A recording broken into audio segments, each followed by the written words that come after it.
And welcome back to the Marketing Podcast, guys. I am your host, Ish.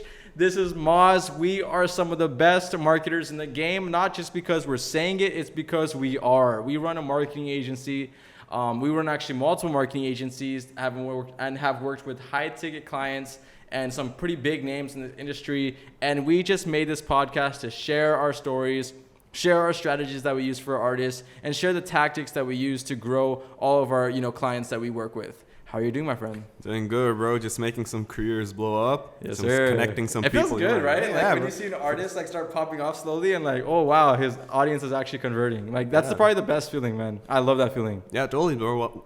And if you put your heart and soul into someone's campaign, and if it converts, you're like, bro, that is my, all my hard work converting, and it really, really feels good, bro. Yeah, and I love when the artist hits us back and says, man, I had no fan base, and now I have a fan base because I've been working with you. I just want to say I appreciate you, and I'm gonna rock with you to the end. That feeling of camaraderie is just so good. It just feels so good when the artist actually takes a second to actually thank the marketer. It just makes us feel so much better. Yes, sir, bro. And there are there are less people that do that. Most of the people just ghost us or complain about their marketing. But some people that are satisfied, that just hit us up. We don't even ask for something, we don't even show them results, and out of the blue they message us, bro, you're the best marketer ever. And that is that feels satisfying to the end. That helps sure. us a lot, man. It gives us energy to wake up in the morning. Yes, sir. So yeah, man. Yeah. So a lot of people want to know how these famous artists. So we actually work with upcoming artists most. We are working with big names as well, big ticket names, people with millions of monthly listeners. Yeah. We're working with them as well. But people want to know, those multi-million monthly listener people, how are they marketing their music, and how can they get on the same level? They're fearless, first and foremost. These guys that have millions of monthly listeners, they're fearless. They understand music. They were willing to jump in this music game 2 feet first, and they're not willing. They jumped off the porch pretty much, and they're not scared to invest in their music. They're not scared to go out there and network at events. They're not scared to hire a manager. They're not scared to hire a lawyer. These are all things that the artist has in his system, in his network, and he uses them to its advantage. So if I was an artist doing monthly listeners of tens of thousands, 20s of thousands, 50,000, maybe even 100,000, I would start working on building the connections that I need to really grow from 100,000 to 1 million. The same way that we have this marketing agency. We can't have 1,000 clients unless we have the manpower and the network for managing 1,000 clients. We don't have that yet. If we were to work with 1,000 clients today, we wouldn't be able to conduct the business or conduct the services and the campaigns properly. So that's why you scale with time. You scale slowly, and you scale with systems. And that's really important for a lot of artists that don't understand that. Yes, sir, bro. I feel like a lot of big artists, it's more than music for them now. It's building their own brand, branching out to different things, selling their own merch and stuff like that, and getting revenue otherwise, getting revenue through companies paying them to be on their ads and stuff like that. People using their songs and paying them via copyright. I feel like that is that is their main goal. And that requires a lot of a lot of connections, a big team, a lot of people in their arsenal that they are not scared to use at any moment in time, and always networking, always branching, different cities, different countries, different towns, and it's always branching. And that is what I think is the main key for them to keep growing, because some of the artists, they're just happy with, their hometown 12 people listen to music and they're satisfied with that. But these people, they're hungry. They're hungry to grow. They want themselves to be a household name, overseas. They want people in Japan to know who Drake is. And that is what makes them unique, and that is what makes them world successful. domination. Yeah. So I think the perfect example of someone that does this correctly is Full Sand, Nelk. If you guys don't know who Nelk is, you live under a rock. But if you do know who Nelk is, which 90% of the audience probably does, they literally started from nothing. They started from 3 guys, literally just in their mom's house, making little pranks. They have built a literal empire. I was actually doing some of the research, and I was looking into them a little bit. They're making 100 million plus a year. They're making more than that probably. And how they did it is they started scaling slowly. They started with 3 people. Now they have teams. I actually looked. They have a full-on warehouse of editors. They have $50,000 computers. I actually looked it up because I have a marketing agency. I like to look at the technology I could bring to my team. There's this thing called a Mac Pro, and it's customized, built, modded out to $50,000 for the unit itself. And that's not covering all of the different type of add-ons. So they're using multiple Mac Pros to make their YouTube videos, to make their content, whatever they're doing. They're investing hundreds of thousands of dollars back into their business, and it's growing. They just started a seltzer company, pretty much like a alcohol company called Happy Dad, and now this thing is like becoming like a mainstream viral thing. Like everyone that I'm talking to, they're like, yeah, man, I want Happy Dad. I can't even get it right now because in the stores it's so like limited, exclusive. So that's a perfect example of starting small and scaling with growth. Once you start seeing growth, don't be afraid to invest back into your brand. The same thing with their clothing brand. You know, they started off with maybe 2 pieces of clothing. Now they have the full drops of everything that they drop in terms of, a clothing line drop. And they're now competing with these big names, these multi-million-dollar companies like Supreme, like Bape, and like all these different hypebeast companies. Now they're competing with them, just a couple of kids. Supreme's a full-on conglomerate. They're like a literal like company, like a full-on official company with hundreds of employees. Full Send came out of the picture. There's a couple of pranksters on YouTube now built themselves this amazing brand that everyone could go and like everyone knows what Full Send is. You talk to any kid, any guy that's like in their 20s, 30s, 40s, you're probably going to hear them, oh yeah, Full Send, I heard of that. They made it a household name. How they did it, they're not afraid to invest back into their brand. I feel like for these people, at one point in time, it was a hobby. Doing YouTube was a hobby for Net Boys as well. Yeah. I was just hanging out and making YouTube videos. But at one point, it became business. Yeah. It became business for them. Like it was more than a hobby for them. They invested their full time into this, and they're earning full time. Similar to artists that are like for Drake and for all of these people. Freestyling and stuff like that might have started as a hobby, but at one point in time, they decided they want to change it. They want to change the hobby into the whole business, and now they're earning from this. Yeah. So on the YouTube point of view, I've been seeing a lot of growth on YouTube. Some YouTubers becoming like singers, and I see like a lot of Stigma. It's really, really off topic, and it's really, really in my niche. So I'm gonna talk about this for a while. Sure. Yeah. So these YouTubers, bro, there's a stigma on YouTube. Once you're a YouTuber who's famous and you want to convert into being a musician, people don't take you seriously. On God, bro. Yeah. You're a YouTube artist. You're a YouTuber, and then you're an artist second. Yeah, but for people, bro, if you know Justin Bieber's like whole history, Yeah. if you know Charlie Puth's whole history, these guys started off YouTube, but they didn't blow up. They didn't blow up as a YouTuber. They blew up as a singer, and now they're considered a singer. Similarly, one of my favorite artists is out of United Kingdom. He's a YouTuber artist, KSI.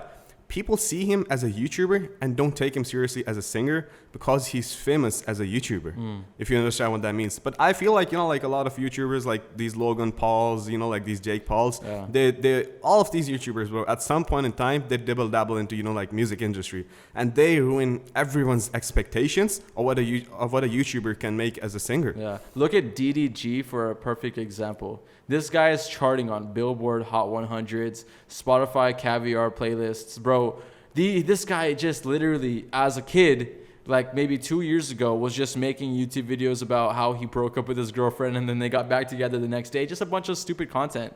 Now this guy is literally an established rapper. I actually have this amazing story for DDG, is that he got rejected from performing at Rolling Loud. Why? Because he was a YouTube artist.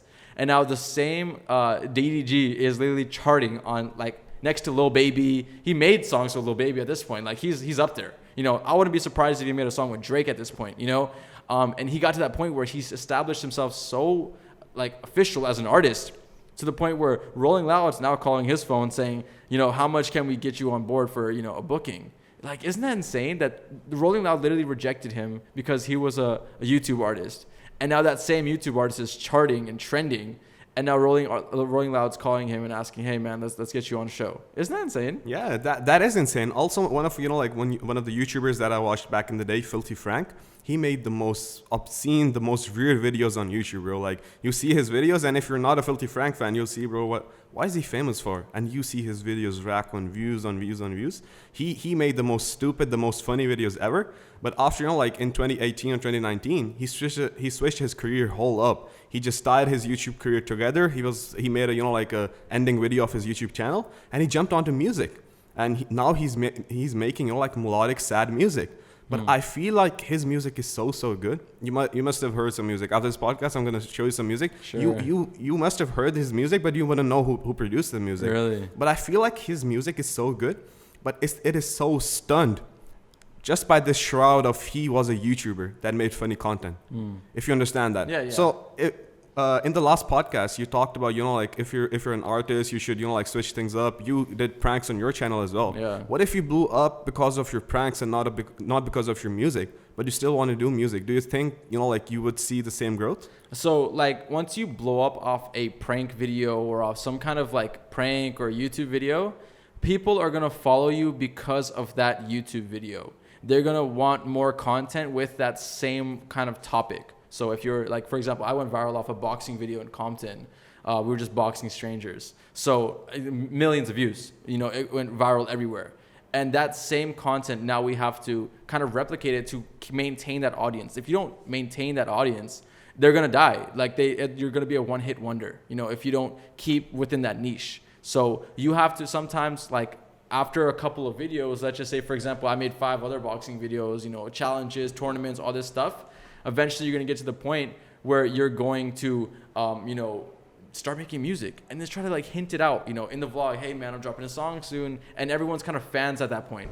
They're like, oh, shoot. Like my favorite YouTuber, which is like a boxer YouTuber, is now making content. And now he's making music. And now he's making, you know, music videos. I want to go support him because I like his content. You see how that like that converts? But if you were to go viral off one video and didn't make the same videos in the niche, and then all of a sudden drop a music video, everyone's gonna like, who is this guy? What the heck is he? Because they don't know you. You know, they hate you before they love you. That's everyone. Every you know, person is gonna be hating. If you see any different artist on the explore page on Instagram that like you probably didn't heard of, and they dropped a snippet, 90% of the comments are gonna be like, who is this? Why are you paying? Why are you, you know, placing promos on this page? Unfollow. They hate it. They don't like, you know, looking at new artists. But once they continuously get exposed to that specific artist, they're going to like, okay, they're going to eventually, you know, see them so much that they're going to eventually consume their content. And if their content's good, you know, they like them. And then that carries on from there. I feel like a lot of people are jealous.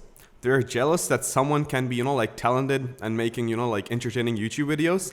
And then they're jealous that the same person is equally talented at making music. Yeah. That is why, you know, like I see a lot of, you know, like when KSI or some, you know, like someone like this releases music, all of the comments are, bro, haha, YouTube musician, bro, this ain't even hard, bro. Even though he's putting in his full effort, and even though his music is really good, people won't consider it good just because he's a musician. And I feel like, you know, like all of this jealousy and all of these things, you know, like there's stunning growth of upcoming talent as well. If you blew up from a prank, just like you said, if you blew up from a prank, you're going to be scared of transferring your whole career onto music because people are going to hate on you because you blew up from a prank video. Yeah. They're going to always look at your origin. They're going to be like, okay, where's this guy coming from? You know, Lil Baby is coming from the streets. He's coming from hustle. He's coming from just, you know, dogging it out. But if you're coming from some Walmart prank video that just got 1 million views and now you're making YouTube videos, you know, you're not going to resonate with an audience that's going to probably listen to that kind of music unless you're making meme music. So it all depends on the audience. It's just a really crazy, you know, like way to try to go viral. I mean, it's going to work though. And honestly, guys, if you're an artist out there and YouTube's working, you know, not a lot of people get 1 million views on their YouTube videos. Pursue it. You know, later on, you know, music is always going to be there. If you know, are passionate about YouTube videos, there's no reason not to pursue both. You can pursue your music. You know, your audience on your YouTube videos are going to be different, but your music audience is going to be different. You can do both. That's not a problem. But just the fact that you're going to try to transition from a YouTuber that's working, that your videos are going viral, that you're seeing new audiences come in, you're going to lose that growth just because you want to become an artist. That's kind of unfair because there's a lot of YouTubers out there that spend years and years of time to try to dedicate into building a really amazing, funny YouTube channel, whatever. And they never go viral. It takes years for them to go viral. So if you get that growth, if you get that, you know, initial growth, then run with it. Don't just, just like push it off. You know, 100%, yeah, 100%. There are these standards set by society. You have to be, you know, like from a poor background. You have to be from the streets to be a you know, like a drill rap artist. Yeah. And if you aren't from that thing, people are gonna, you know, like this thing is gonna stick with you as a stigma. People are gonna say, bro, he's from a rich background. He came from this. He came from that. But I feel like, like there are so many people gatekeeping music. Yeah. Music is such a wide field, bro. You cannot for the life of you gatekeep music, bro. Yeah. It's like gatekeeping oxygen.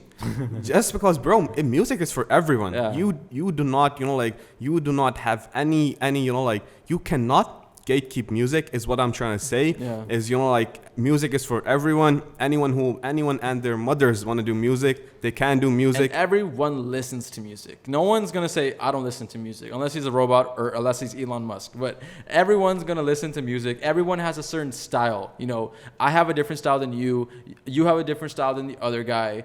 There's the 13-year-olds have a different style than us. There's a specific fan base for every specific type of artist. A meme artist, probably gets millions of views off their little, Minecraft raps freestyle. And, an artist like Lil Baby is going to get hundreds of millions of views because he's, just mainstream viral. People are listening to his music in the clubs. People are listening to his music on Spotify. There's different audiences everywhere. KSI, for example, he resonates with the UK audience. So a lot of people from UK are going to listen to his music. Similar with, America. DDG is a famous viral artist, and a lot of people that, listen to music is going to listen to DDG. So there's audiences for every specific fan base. Absolutely, bro. So yeah, on on the topic of marketing, I was reading through some articles. Bobby Shmurda didn't come out with a track. He didn't come out with a track. So I want to just want to talk and touch on Bobby Shmurda. This guy. Every marketing good marketing? Yeah, I mean, look, there is the good marketing. That question should be asked as, is all publicity good publicity? And that's a really tough question to answer. I would say yes. Because I'd rather be hated, but at least I'll be known. Like 6ix9ine. This guy is hated. Everyone hates him. Everyone makes fun of him. But this guy's still driving Rolls Royces, Lamborghinis, and Ferraris. They hate him, but they can't get enough of him. So do you see how that bad publicity turns into money?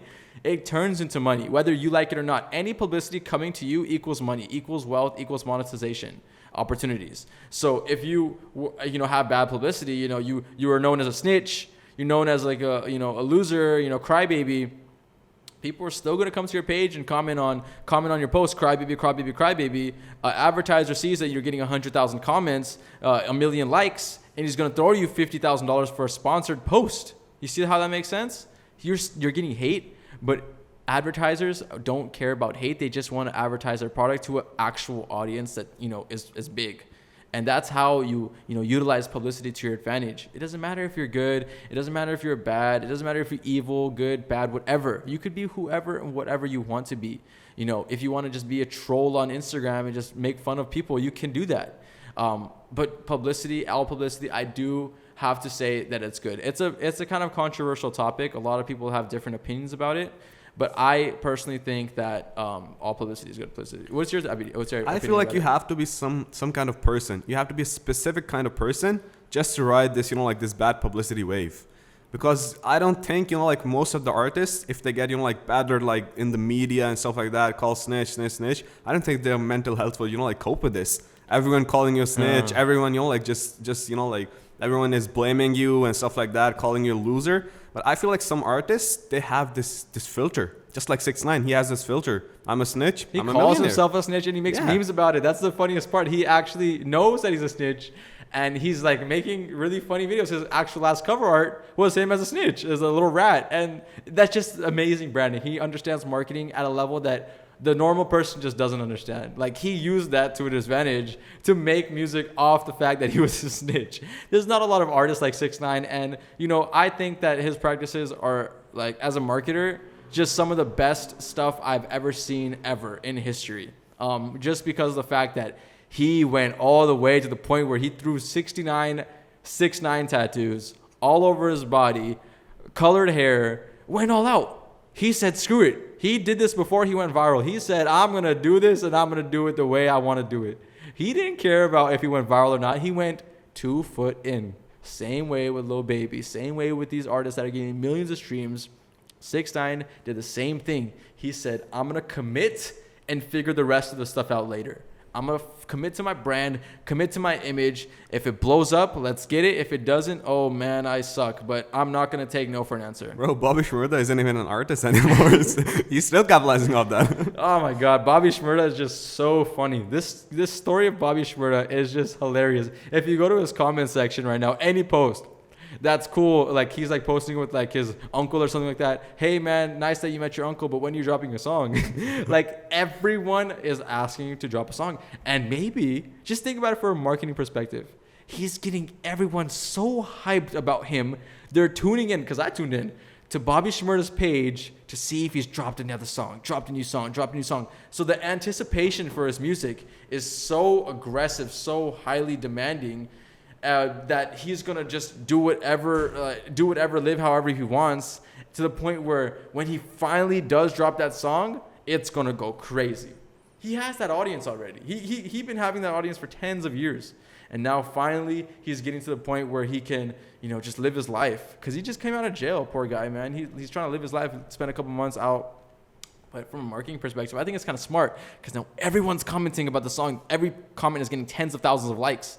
And now he's getting a lot of engagement. What if he just dropped a song and now he's just another artist that drops their music, like T Grizzly, for example. He dropped his first day out, went crazy viral. Now he's just another artist. Same with 6ix9ine when he dropped his first track. I think it was Gooba? Whatever it is. Yeah, whatever his name was. It went crazy viral. Yeah. But when he dropped his next song, it was with Nicki Minaj. It was big, but it wasn't as big as the first track. It tapers off. Yeah. As soon as you make your first hit, or when your first song, when you get out of jail or whatever, it goes really viral. But the second song, the 10th song, it's not going to go as viral as you think it is, especially because that anticipation is gone. And that's really important to know. 100%, bro. From a marketer's point of view, when someone asks us, bro, like, can you run a promo for 3-4 days for me? I always say no. Our campaigns are 30 days long. And they ask me, bro, why are your campaigns 30 days long? Our campaigns are 30 days long because we have to find a good audience for you, for you to, capitalize on that. We test you with one playlist, we test you with another playlist, we test you with one audience, we test you with another demographic. And then once we find that good, demographic that is consuming your music, then we invest all of your budget behind that. Yeah. But if you're an artist that, has this opportunity, this, whole snitch thing was an opportunity for 6ix9ine. And he went full in. He hugged that opportunity with both of his arms. Yeah. And that is why, he capitalized on that, and he put 100% of marketing behind that. He got face tattoos. He got, colored hair, rainbow colored hair. He got tattoos all over his body because he saw that opportunity and he went for it. And I feel like, a lot of artists don't run from controversy. Is that good to say? Don't run from controversy? Because I feel like controversy gets, Oh, heck yeah, man. Controversy sells. That's why you see all these Kim Kardashians, these Kanye West getting divorces. Controversy. Kim Kardashian knows how to maintain an audience and just stay in the news articles whether you like it or not. You're going to see a Kim Kardashian post, new implants or new husband, new boyfriend, whatever. There's always going to be something because they love controversy. They're the kings of controversy. Heck, her dad turned into a freaking girl. Like for God's sake, they know how to get people to click on whatever they're, promoting. Keeping Up with the Kardashians, such an amazing show, not because it's interesting or that it's entertaining. It's because they know how to do gossip. They know how to attract an audience. They don't really do anything in the show. They just live their life. But the fact that they could promote, get millions of views by just living their life means that they know how to spark up controversy and get people to just come and understand who this crazy, mischievous, mysterious family is. Does it make sense? Yeah, and it works. Yeah. They're billionaires, bro. Yeah. When you're getting into a field, when you're getting into music, you want to see, what the famous musician is doing. When you're getting into marketing, you want to see, what the famous marketer is doing. Yeah. And when you're getting into showbiz, you want to see what these famous people are doing. And what they're doing is selling controversies. Yeah. And that is, you always want to stay relevant. Yeah. People will forget about you like that. Yeah. There are a lot of artists that drop one song, then, the next song didn't hit, or they were too late in dropping their next song. And all of the spotlight, shifted from them. Yeah, and then shifted to the next story. Yes, spotlight shifts a lot. Yeah. You always want to be in the stories. You always want to be in the newspapers as an artist. You always want to be, the center of controversy. Exactly. And the best, I think, controversy that I've seen as an artist is Clone. The guy that's the Clone, the Kid Boo. This guy literally just pretended to everyone that he was a clone. Like, he said he's a clone, and it went crazy viral. Like, he got like 20 million views off his YouTube video, and that's pretty big. He was a nothing. He was like nothing. He was like a super small artist, and he kept promoting himself as a clone. Like, I'm a clone. I was manufactured from a company. He was super serious about it. He even went live and somehow found a way to make 2 people in his live sitting down at one time, and he went viral like because of that live. And this guy was the main topic of conversation in rap for at least a good month. Like, that's big when you could just stay in the news media for a month because you're just pretending you're a clone. And DJ Vlad actually gave him the opportunity to get an interview with him, and he just broke down his whole story. Yeah, so, you know, I'm from this cult, and you know, they cloned me. I have my other clone. He's still at the the cloning facility. So, like, and everyone just wanted to know who the heck this guy is, and then they listened to his music. Music was amazing. He understood marketing at like a psychological level. Like, he made this amazing music that's like Lil Pump-esque. And then now he's like just making. Now he fell off, obviously, because the controversy can only be for so long. You actually have to, you know, keep and retain the audience from actually making good music. So yeah, the controversy, that guy was insane when it comes to controversy. He stole Adam 22's cat, and just a bunch of things. He just kept going. He fueled the fire. I'm kind of sad that he fell off, but he's just posting Fashion Nova ads every 5 seconds on Instagram. So yeah, 100%, bro. You gotta keep people curious. You gotta keep people, you know, like hunting for more. Go through news, and when newspaper sees, when these online articles sees a lot of attraction on their one post that was about clone, they're gonna post more posts about him, and that, you know, like, that spreads things. And just like, you know, like other artists, Billie Eilish, Miley Cyrus, all of these big names, they're always doing something to be in the news, to be in people's eyes. They even going bald, you know, like body shaming and all of that stuff, and, you know, like all of these, you know, like weird things. The Lil Nas X guy, perfect example of just going crazy mainstream viral because he sold demon shoes that had blood in them, human blood in the freaking shoes, and then like he got canceled, but he's gay, so like how you gonna cancel a gay guy? Yeah. Like, he's already gay. He's doing what he wants to do. You can't cancel a guy like that. So like, he's just living his life. He said, screw you, screw everyone. I'm not no media friendly guy. He was when he made Old Town Road, and now he made this really crazy satanic song, Call Me By My Name, whatever, dancing on Satan's lap and all that stuff. That's insane. Like, if you didn't watch that video, like, you were living under a rock. I hate the song. I hate everything about it. I hate him. But I watched the video. Why? Because it's just a video that you need to watch. You need to be cultured. It keeps popping up on your recommended feed. It keeps popping on the trending tab on YouTube. Eventually, you're going to click it. You know, it's getting tens of millions, 20 of millions of views. He understood marketing. He knew what he was doing with that video. He knew what he was doing. And all of his TikToks, too, were just pretty much him reacting to people reacting to the music video. And that was so smart. Because every time I wanted to watch a video, I just didn't watch a video. I saw him pop up on my TikTok. I'm like, oh, frick, man, that's actually pretty funny. I want to watch the music video now, but maybe later. And then another time it came. Oh, I want to watch it, but maybe later. And then the third time I saw it, I'm like, okay, finally, I'm going to watch the video. You see how that works? Yeah, 100%. Doja Cat, bro. She reacted to one of her songs, famous songs. It was a cover by a Japanese artist, and she just saw the song and was, you know, like, in awe of that. People were commenting, bro, like, this artist is so humble and all of that stuff. And then she came up with another controversy. Get my track to number 1 in the top 100s, and I'm going to share my topless pictures.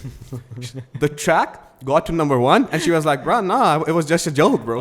But the track got to number 1, man. Yeah, that's the thing, yeah, bro, man. it's number 1. You're in front of everyone's eyes. She's making big, you know, like, tracks now. She's releasing a lot of new songs and stuff like that. Yeah. But on Lil Nas X, he actually got sued by Nike, because he went through, you know, like an individual contractor. He didn't go through Nike to get those Air Max, you know, like made. Yeah. I think he made a satanic number of shoes as well, 666, I think. Yeah, probably. Yeah, probably, yeah. So he got sued by Nike. But what Nike was suing him for, he made, you know, like 3 to 4 times more money than that from the controversy. He knew what he was doing. Yeah, he definitely, before he thought about everything, he knew he was going to get sued, but he knew that he was going to make more off the sales of the shoes than he would actually get sued. So he made $1 million off the sales, but he got sued for $50,000. You know, that's how he worked. Absolutely. If you're an upcoming artist and you want to look, like at someone's life of them blowing up, I would 100% recommend Lil Nas X, bro. Yeah. This guy, like he innovated stuff. He went on TikTok when no one was on TikTok. Yeah, he was the first guy on TikTok. He got creative on TikTok. Yeah. And, like he's blowing his tracks up. He released remixes on remixes of his track that was doing good. For some reason, actually just revived his career too. She Make It Clap. All that song, it went viral on TikTok and now it's trending on Billboard. I'm like, dude, this guy got stuck in the 2000s, came back in 2021. How? Because of TikTok dance trend. Isn't that insane? He went literally trending on Billboard. 100%. He also got into a controversy not long ago. He made a Soulja Boy GameCube, but it was 100% rip off of Nintendo, and he was selling it for a lot of money. He sold it. It was like a Chinese manufacturer. Yeah. The same thing on like AliExpress, and he was selling it to like his fan base, SODMG, whatever. But even if no one was buying that, people saw his name on newspaper and articles. His name, and then his music started popping up, and then his music started getting some streams, and that's just how you get it. That's the fundamentals of marketing, guys. I think we're gonna end it off here, guys. Thank you so much for watching. I really appreciate you guys sticking to the end of the podcast. If you guys want to work with our marketing agency, if you guys think that we know what we're talking about, which we obviously do, send us a DM, guys. Our link is going to be in the description below. You can go ahead and give us a DM and shoot us a follow, and let's connect, guys. Let's get you on board with our marketing team. Let's see what we can do. Maybe you could be the next Lil Nas X for all 100%. we know. So yeah, guys, we're gonna jump out of here. Thank you so much for watching, and peace.